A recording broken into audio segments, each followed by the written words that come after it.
42 और उसका जो n वैल्यू है वो 2 है, उसके ऊपर उसमें टोटल पॉजिटिव चार्ज 2 है, तो 142/2 दैट इज इक्वल टू 71, तो उसका इक्विवेलेंट वेट हो गया। तो आप सॉल्ट का भी क्या निकाल सकते हैं, इक्विवेलेंट वेट। तो ये अपना चौथा कंसेप्ट सॉल्व हो गया। वो n वैल्यू को कहते हैं टोटल पॉजिटिव चार्ज या total negative charge, total positive charge या टोटल नेगेटिव चार्ज कहेंगे, दैट इज n वैल्यू। तो ये हो गया अपना n वैल्यू का कंसेप्ट।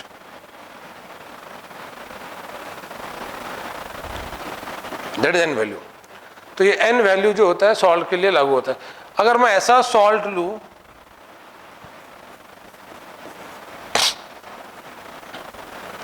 Al2, जरा बोर्ड पे ध्यान देना रे, SO4/3 के लिए देखे थे एल्यूमिनियम सल्फेट। बेटा एल्यूमिनियम पे चार्ज होता है ट्राई पॉजिटिव, कितना होता है ट्राई पॉजिटिव, जो उसकी वैलेंसी होती है, और इसमें एल्यूमिनियम कितने हैं, शाबाश, तो 3 2 जा, तो इसके n वैल्यू कितनी हो जाएंगी 6। अब SO4 पे चार्ज होता है di negative, sulphate is the di negative ion, और di negative multiplying by 3 that is 6 negative, तो इसका n वैल्यू कितना हो जाएगा 6। तो जितना किसी भी सॉल्ट में जितना पॉजिटिव चार्ज रहेगा उतना नेगेटिव चार्ज होता है और उसका n वैल्यू होता है। सॉल्ट के मॉलिक्यूलर वेट को आप टोटल पॉजिटिव या टोटल नेगेटिव चार्ज से डिवाइड करेंगे, we get the equivalent weight of salt. This is the fourth concept of salt. अब ये चौथा कंसेप्ट हो गया। तो पहला कंसेप्ट किसका था, एलिमेंट। एलिमेंट के लिए क्या वैल्यू थी, atomic weight upon valency. Element का इक्विवेलेंट वेट क्या होता है, एटॉमिक वेट अपॉन वैलेंसी। दूसरा कंसेप्ट किसके लिए, ions, molecular weight upon charge होता है आयंस के लिए। तीसरा कंसेप्ट एसिड और बेस, एसिड के लिए मॉलिक्यूलर वेट अपॉन बेसिसिटी और बेस के लिए मॉलिक्यूलर वेट अपॉन एसिडिटी। और सॉल्ट के लिए क्या होता है, molecular weight upon n value. यहाँ n वैल्यू मतलब टोटल पॉजिटिव या टोटल नेगेटिव, बिकॉज जितना पॉजिटिव चार्ज रहेगा उतना ही नेगेटिव चार्ज रहेगा। ये चौथा कंसेप्ट निपट गया। अब आते हैं अपने पांचवें कंसेप्ट के ऊपर, और जो पांचवा कंसेप्ट है वो है एक रिएक्शन बेस। तो यहाँ तक के अपना हो गया था। नितिन सर इसके आगे फाइंडर में है ना, ठीक है।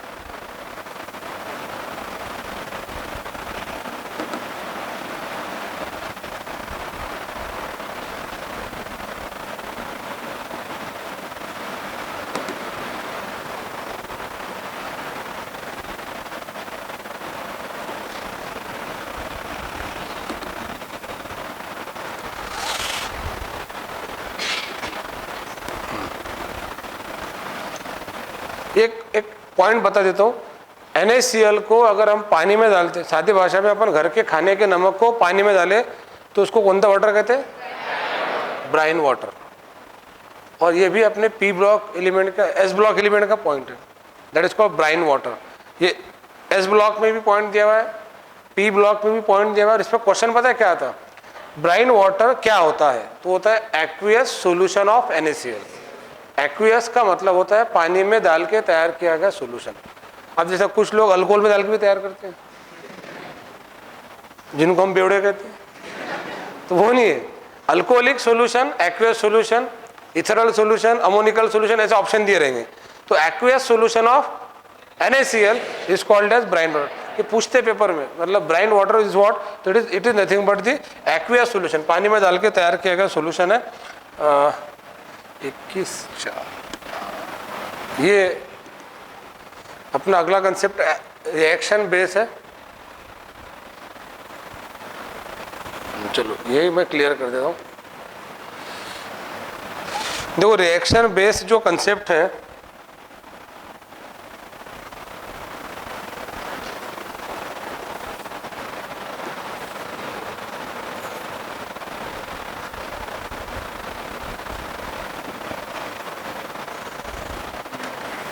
बोर्ड पे ध्यान देना भाई। एक रिएक्शन मैं आपके सामने लिख रहा हूं, ये बहुत कम बच्चे इस क्वेश्चन को समझ पाते, बहुत सिंपल है। H3PO4 plus NaOH plus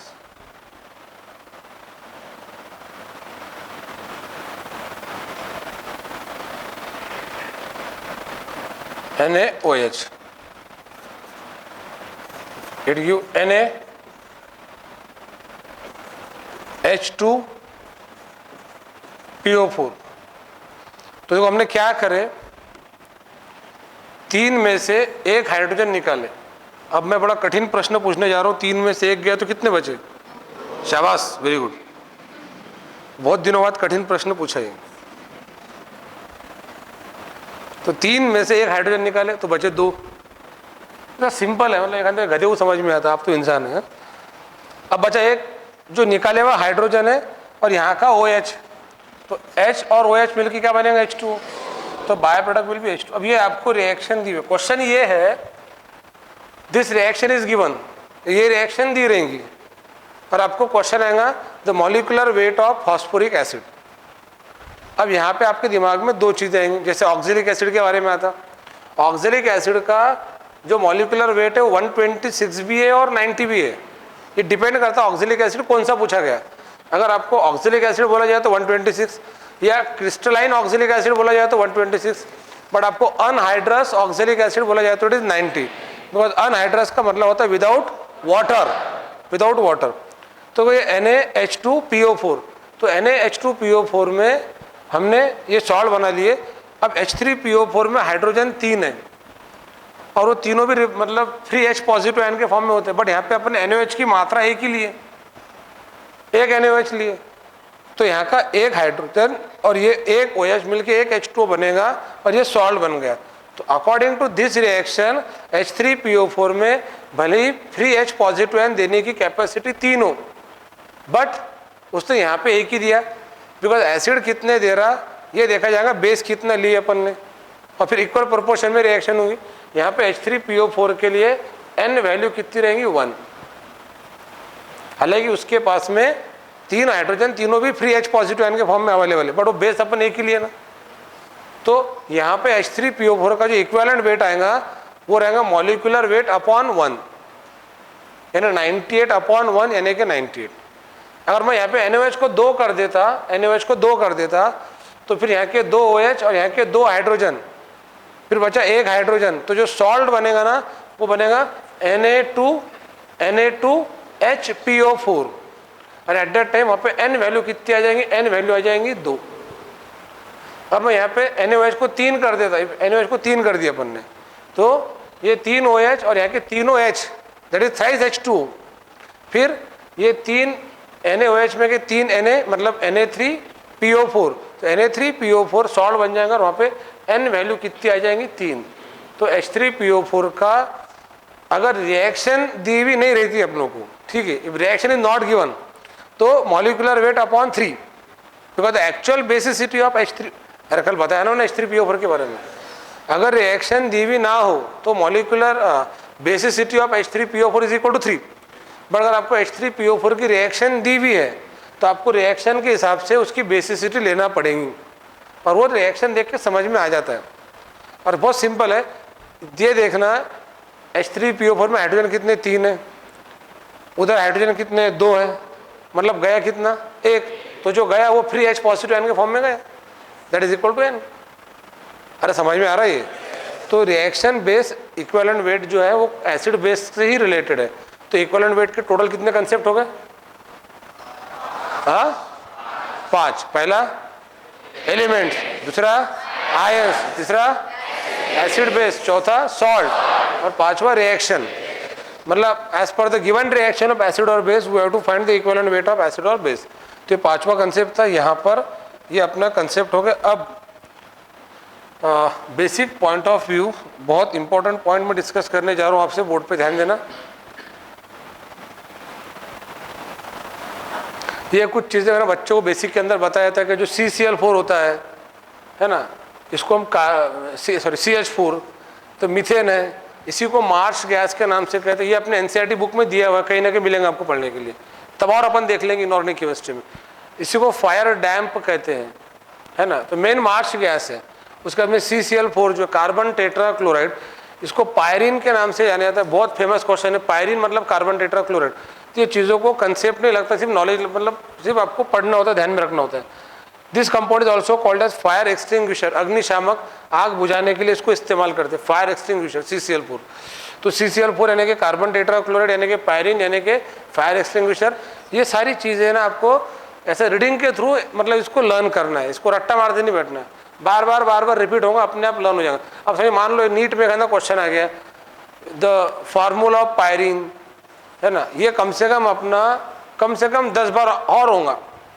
organic chemistry में हाइड्रोकार्बन में आएगा, हैलोजन डेरिवेटिव अल्केन में देखने के लिए मिलेगा, हेलो अल्केन, हेलो अरीन्स के अंदर मिलेगा, इट इज टेट्रा हैलाइड। और एक मैं इसके अंदर और कंसेप्ट बताना चाहता हूँ, तो जरा ध्यान से देखो। कंसेप्ट इज दैट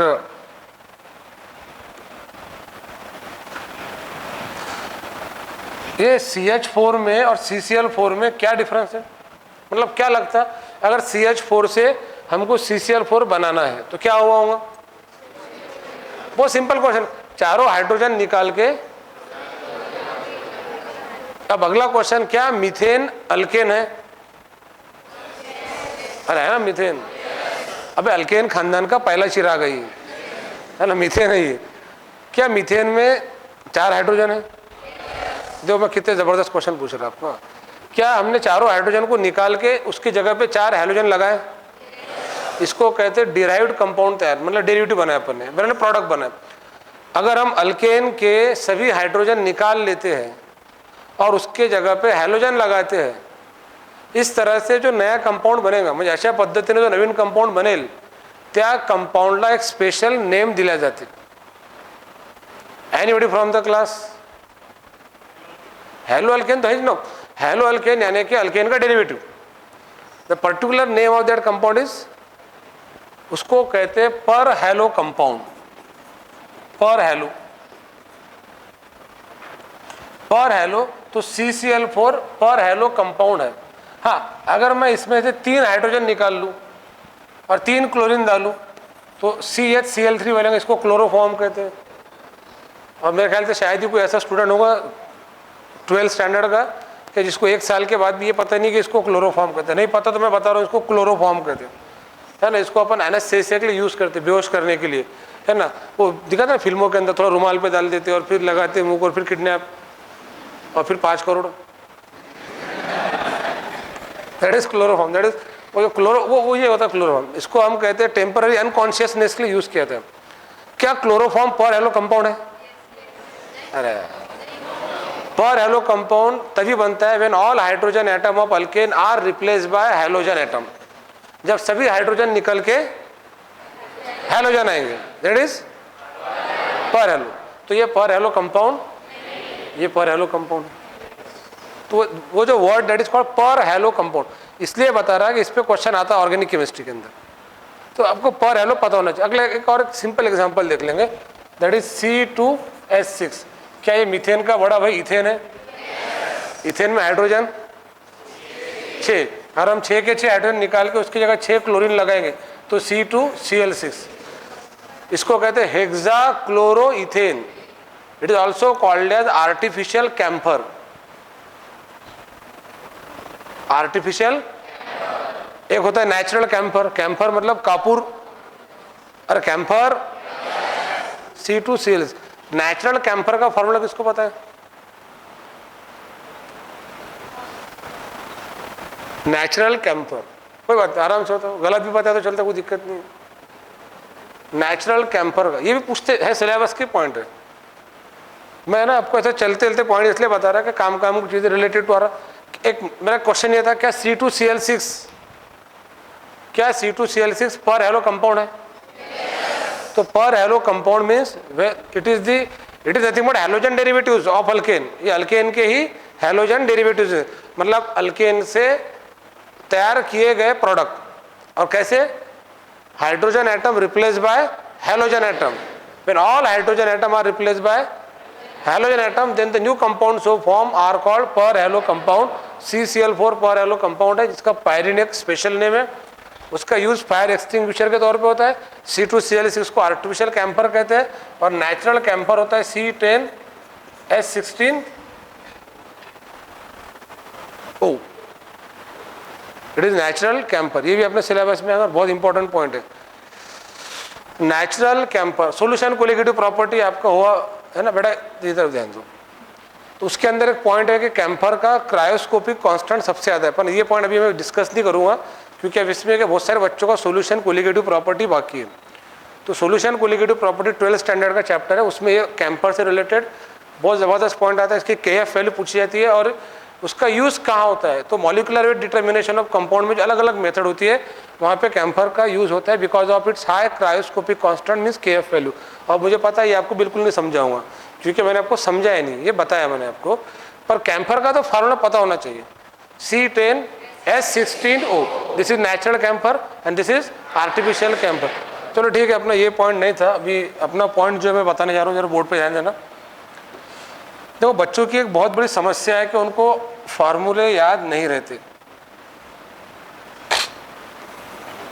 जरा बोर्ड पे ध्यान दे रहे, बहुत काम की चीज़ है ये। अगर आपने, ये आपका आज का असाइनमेंट है जो आपको घर पे आके करना है, मैं थोड़ी हेल्प करूंगा आपको इसमें, बट अगर आपने ये आयंस को लर्न कर लिए ना, ये मैंने लास्ट ईयर लिया, तो आप 368 + 2 यानी 370 फार्मूले ऑफ योर केमिस्ट्री बुक आप बगैर रट्टा मारे बनाना सीख लेंगे। मतलब आपको मैं ऐसे कोई भी आड़े टेढ़े कंपाउंड बोलूँगा, जैसे कि अगर मैं आपको बोलता हूँ sodium perchlorate, potassium chloride, potassium carbonate, ammonium phosphate, है ना, ऐसे आड़े टेढ़े कंपाउंड बोलूँगा तो आप उनको फटाफट बनाएंगे फार्मूले के अंदर। तो फार्मूला बनाने के लिए एक टेक्निक है, this is not a part of your mole concept. आपको धरती पे कोई भी टीचर मोल कंसेप्ट में ये नहीं पढ़ाएगा सिवाय मेरे, तो मैं मोल कंसेप्ट आपको थोड़ा सराउंडिंग बेसिक लेके पढ़ा रहा हूँ, क्योंकि आपने उसी मोल कंसेप्ट नहीं पढ़ना, आगे केमिस्ट्री भी पढ़ना है। अरे पढ़ना है ना, तो सावधान पोजीशन में आ जाओ पहले सबसे पहले। मतलब मुझे ऐसा लग रहा है कि लेक्चर आप लोग ले रहे हैं और मैं आराम कर रहा हूँ यहाँ पे, बिल्कुल एकदम बच्चे बैठ बैठ के थक जाते ना। बेटा ये जो आयंस है, अगर आपको दिक्कत है फार्मूले बनाने की, तो आपको ये आयंस को लर्न करना पड़ेगा। और इसमें कुछ पॉजिटिवली चार्ज आयन है और कुछ निगेटिवली चार्ज आयन है, इधर बोर्ड पे ध्यान देना रहे। ये दिखने में वो डेंजर दिख रहे जबकि नहीं है, कुछ कैटायंस है और कुछ एनायंस है, और सिर्फ आप अगर घर पे आके लर्न करेंगे तो 10 मिनट का काम है।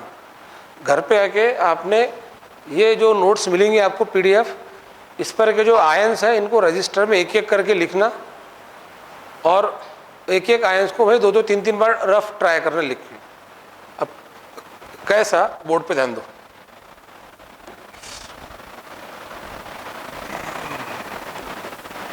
देखो ये हम बात करें कैटायंस की, पॉजिटिवली चार्ज आयंस की।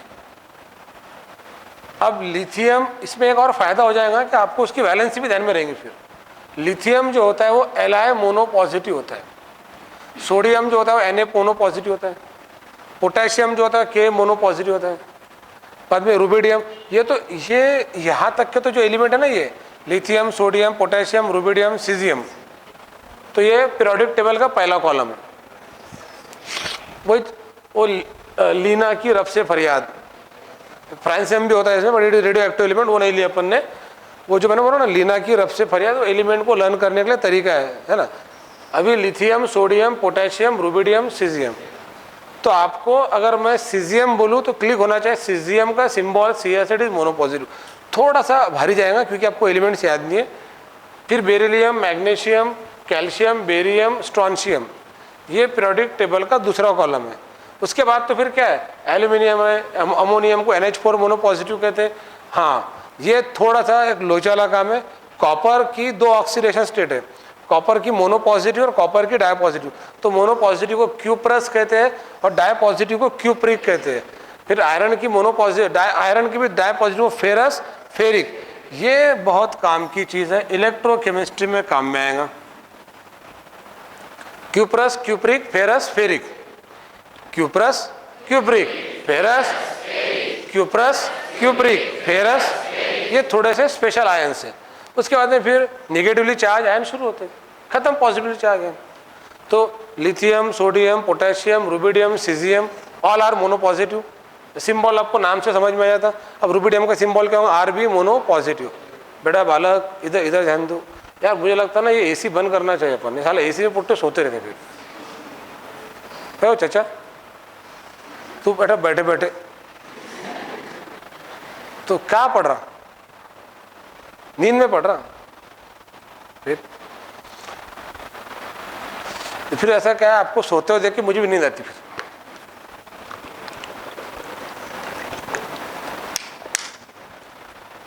भाई कॉफी बुलाओ एक हाथी पीने के लिए, है ना, पीता है? मैं बोल थोड़ी देर से बुलाना। चलो वोट पे ध्यान दो यार, कम से कम वो सुन के तो खुश हो गया कि कॉफी मिल रही पीने के लिए, तो उतनी नींद चली जाएंगी फिर। बोले सर अच्छा लगा सुन के कि आपने मुझे कॉफी ऑफर कर, मैं सिर्फ ऑफर कर रहा। इधर बोर्ड पे ध्यान दो। इधर ये जो आयंस है इसको बहुत सिंपल तरीके से लर्न कर सकते हैं, आपने एक दो लिख के देखे तो लर्न हो जाएगा, कोई ऐसा बहुत डिफिकल्ट टास्क नहीं है। हाँ, क्यूप्रस मोनो